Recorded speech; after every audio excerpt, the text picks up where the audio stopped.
Hey guys, it's Elise from Frugal Farm Wife, and I want to talk a little bit about making buttermilk. So when you Google how to make buttermilk, a lot of the results you get are going to be a combination of milk and vinegar stirred together to create a buttermilk substitute. This is a really great substitute for making pancakes and things like that, because what you're looking for with buttermilk is a lower pH and an acidity that reacts well with your baking soda or your baking powder to create that nice fluffy pancake. And so with the substitute, you achieve that through adding vinegar. With cultured buttermilk, which is what I'm going to show you how to make today, you're achieving that through adding a bacteria that incubates in your milk and lowers the pH over the period of about 24 hours. So I'm going to use 2 quarts of milk. This is whole milk. You can use skimmed milk, and you can use raw milk, or you can use pasteurized milk. And that's something I need to talk about. So here's the thing about buttermilk. You cannot just go to the grocery store and pick up a jar of buttermilk to add as starter to your whole milk to make buttermilk with, because typically in commercial buttermilk, it is cultured first and then pasteurized to make it shelf stable for shipping. The thing about buttermilk culture is it's more volatile than, say, a yogurt culture, where you can go to the store and pick up a yogurt to start your own batch of yogurt with, because it contains live culture.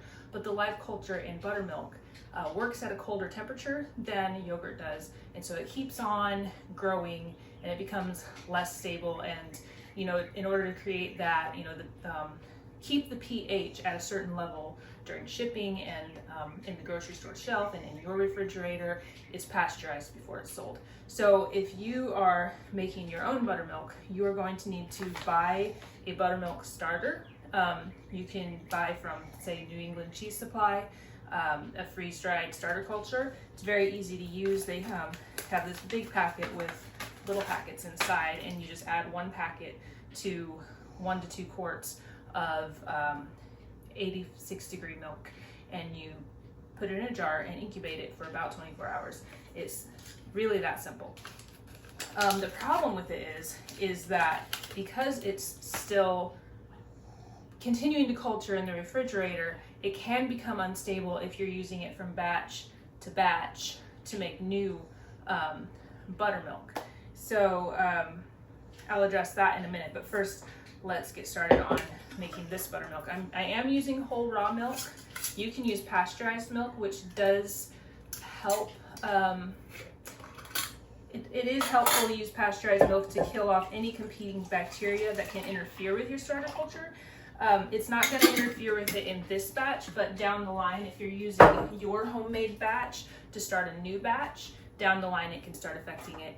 And in that case, you'll just want to grab another packet and start a new batch again. Another way to circumvent that is by freezing your buttermilk, and that's what my ice cube tray is here for. I'm going to freeze some buttermilk. All right, so this I'm going to heat up to 86 degrees. In the meantime, I have a batch that I've already cultured, because I wanted to show you what it looks like once it's cultured. So if you've ever bought buttermilk in the grocery store, it's a thick liquid because it's been processed post-culturing, and it breaks down the gel, similar to when you stir yogurt. If you've ever had yogurt that was cultured in a cup and it's very thick, and then you start stirring it and it starts breaking down and it becomes thin again. It's the same thing with buttermilk. You can see I'm tilting it and it's not, there's a lot of cream on top of that one. You can see how thick it is on my spoon. So what I'm going to do with this batch is I'm going to put it in ice cube trays to freeze, so that I can use it to make a new batch down the road. And that will help, because it's frozen, the culture is going to be more stable and it's not going to continue growing in the freezer. It's going to stay like it is, and then the next time, or this time, that I have buttermilk I want to make, I'll just pop a couple ice cubes into my warmed up milk.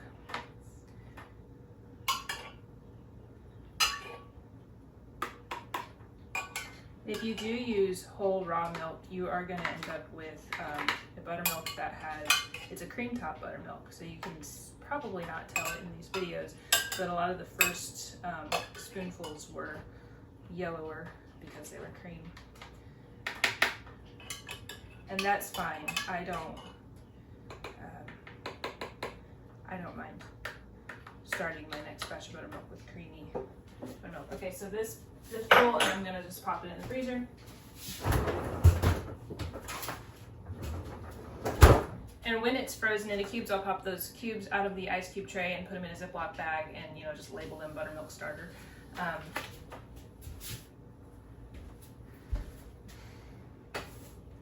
right, and that's all I'm gonna do with my current jar of buttermilk. And another thing about the buttermilk starters, because this is raw, because we're only heating it up to 86 degrees before we add our buttermilk culture, it is still raw milk. And so it will last for a couple weeks in the refrigerator. And then it's kind of time to move on to a new batch of buttermilk. So that's where the frozen buttermilk comes in handy, because we don't use that much buttermilk as a family. I don't have to worry about starting a new batch before my current batch goes bad. All right, so I'm gonna put this back in the fridge. Nope, actually I'm not. I'm gonna use it to start my new batch and save my cultures for another time. So the way you would use this culture is you would just sprinkle it on top of the milk and then stir it in with a spoon. It's the same as we're gonna do with this. But I wanted to show you that because you really do have to start, unless you have a friend who cultures her own buttermilk or his own buttermilk, you really do have to start with a freeze-dried culture. All right. Now I'm going to grab my half gallon of warm milk.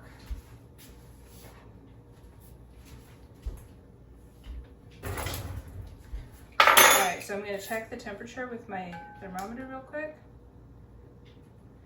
Okay, excellent. We're at about 86 degrees, so I'm going to add a couple of spoonfuls. You don't have to be real precise because, again, this is a live bacteria and it's going to grow. It may take, if you use less starter, it may take a little longer. If you use more starter, it may not take quite as long, but the difference is really going to be pretty minuscule. So I don't worry about it too much. As a general rule, though, you will use about 1/4 cup per quart of milk.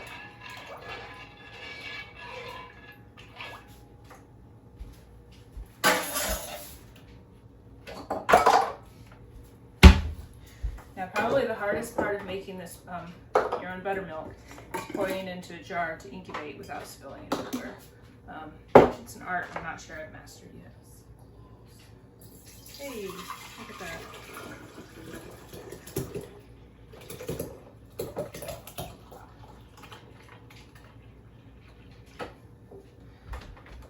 All right, so that's all there is to it. I'm going to set the lid on loosely. I'm going to set it on the back of my cupboard, and it's going to incubate until tomorrow afternoon, because it's almost 2 o'clock in the afternoon here. I'll probably leave it until about 2 o'clock tomorrow afternoon. That's all there is to it. So to recap, buttermilk is a live culture that brings down the pH of your milk. So that's why it's so great for making biscuits and pancakes and things like that, because it reacts with your baking powder and your baking soda to make them more fluffy, give them more loft. You can achieve a similar effect by just adding vinegar to milk to lower the pH of that. But to be clear, that's a buttermilk substitute. In buttermilk itself, we have a lot of cultures, a lot of enzymes, a lot of bacteria that aren't going to be in your substitute. And again, that's point number 1. Point number 2 is that you do need to start with a live culture. Any store-bought buttermilk that you find on the shelves, they do not have a live culture, so if you try to use that, it's not going to work. So you can buy a buttermilk starter culture from New England Cheese Supply. You can get them through Amazon. It's really easy to get buttermilk starter freeze-dried culture to make your buttermilk with. And then once you have made your first batch of buttermilk, you can use your buttermilk to make new batches, similar to the way you do with yogurt. Again, the process for that is simply heating your milk to 86 degrees, adding your culture, putting it in a jar, and letting it sit at room temperature for about 24 hours. Again, it's room temperature where, it's a cool temperature bacteria, so you don't need to worry too much about how warm your incubation place is. And it's important to note that because it's a cool temperature bacteria, it will continue to develop in the refrigerator to some degree. It'll be much more slow, And so it will continue to develop over the next couple of weeks, and you can continue to make batches from that until, you know, it gets too ripe. And it's not going to hurt you as it continues to develop, but if you're using raw milk especially, other bacteria can start to develop and it can kind of taint your buttermilk culture. And so it's a good idea to maybe freeze some of your buttermilk for future batches, or occasionally go back to a freeze-dried starter. So yeah, that is, I think I covered all the points, probably not as concisely as I had planned, but that's all there is to it. I'm just going to set this out for 24 hours and it'll be good to go.